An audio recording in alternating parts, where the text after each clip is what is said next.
1 cup మైదా పిండి తీసుకోవాలి. అందులో వేడి చేసిన ఆయిల్ వేసుకోవాలి. తర్వాత అది ఉండలు లేకుండా మెత్తగా కలుపుకోవాలి. కొన్ని వాటర్ వేసి మెత్తగా కలుపుకొని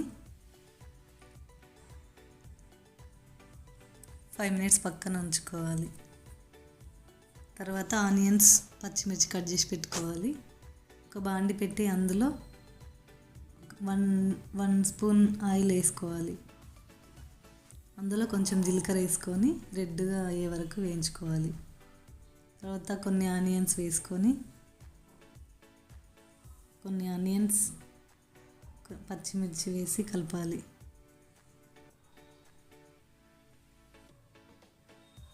కొంచెం బ్రౌన్ కలర్ వచ్చే వరకు కలుపుకోవాలి.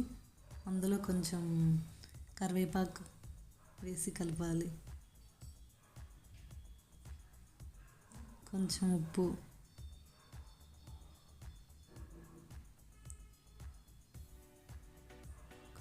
ఒక స్పూన్ కారం,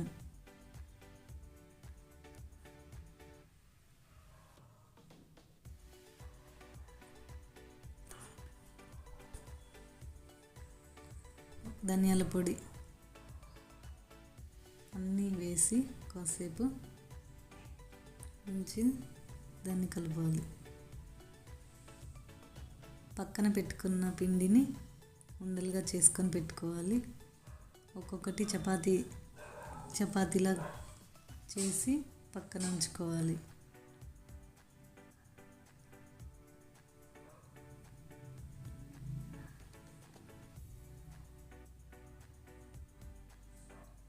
తర్వాత అవి కొంచెం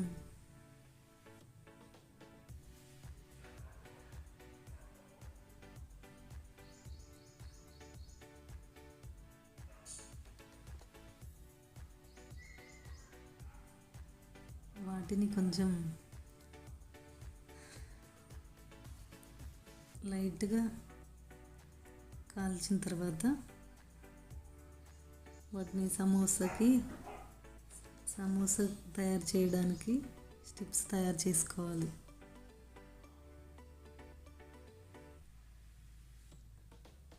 మిగిలిన ఎక్స్ట్రాస్ని చిన్న చిన్న ముక్కలుగా కట్ చేసి పక్కన పెట్టుకోవాలి. ఇవన్నీ వేస్ట్ కాకుండా తర్వాత కాలవడం చూపిస్తాం. ఇప్పుడు ఒక బౌల్లో కొంచెం మైదాపిండి తీసుకొని దాన్ని కొంచెం వాటర్ వేసుకొని కలిపి పక్కన పెట్టుకోవాలి. ఇప్పుడు సమోసా తయారు చేసే విధానం. ఒక స్టిక్ తీసుకొని దాన్ని ఇలా తయారు చేసుకోవాలి. ముందుగా తయారు చేసి పెట్టుకున్న గ్రేవీని ఇందులో వేసి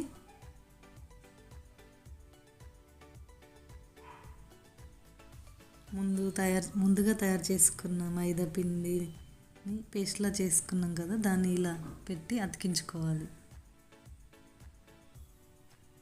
ఇప్పుడు సమోసా రెడీ.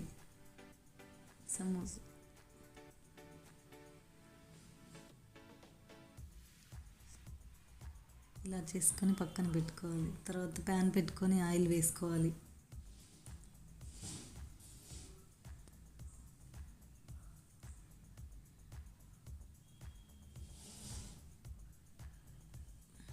ఇప్పుడు సమోసాని ఒక్కొక్కటి ఇందులో వేసి బ్రౌన్ కలర్ వచ్చే వరకు మీడియం ఫ్లేమ్లో పెట్టుకొని బ్రౌన్ కలర్ వచ్చే వరకు వేపుకోవాలి. బ్రౌన్ కలర్ వచ్చే వరకు ఫ్రై చేసుకోవాలి.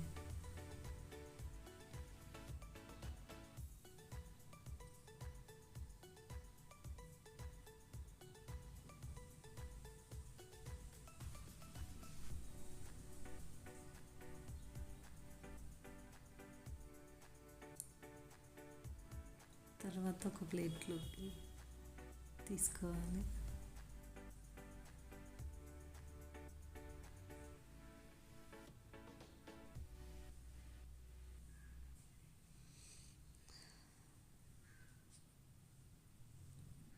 ఇంతకుముందు చెప్పాను కదా,